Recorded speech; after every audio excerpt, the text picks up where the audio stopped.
Majina ni Lila. Mimi ni mwenyekiti wa chama hiki cha wamama cha naanyu dubot women group. Wamama ndio hujihusisha sana na mambo ya ukulima katika jamii yetu, kwa sababu wamama ndio wako kwa vikundi. Ukijaribu kuangalia wanaume sana sana hawako kwa vikundi, wamama ndio wako kwa vikundi. Kwa hivyo wanapatikana wakati wa kutafuta vikundi vya kufadhili ama kupatia misaada, kuwaonyesha vile ambavyo wataendelea, wamama ndio wanapatikana.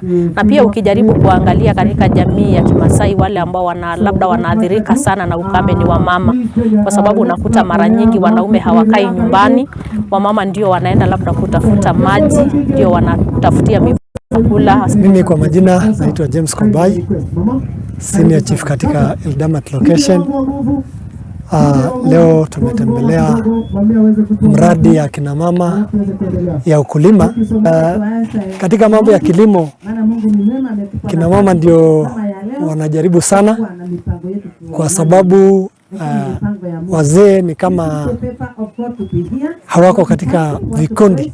Kina mama ndio wengi wamejiweka katika vikundi ya kujisaidia, na hata kwa upande ya kilimo pia wao ndio wanga wanajaribu sana. Wazee wanajaribu kuangalia mambo ya mifugo. Kwa majina naitwa Aria Wandera, anafanya na shirika la Arid Lands Information Network ALIN. Na ALIN tunafanya kazi na communities kuwasaidia mambo ya climate change, mambo ya agricultural productivity na pia digitalization. So tumekuwa tukifanya mradi wa climate smart agriculture hapa Kajiado County, na tumewafunza wana Kajiado ya kwamba sana sana wanawake na youth mambo ya kilimo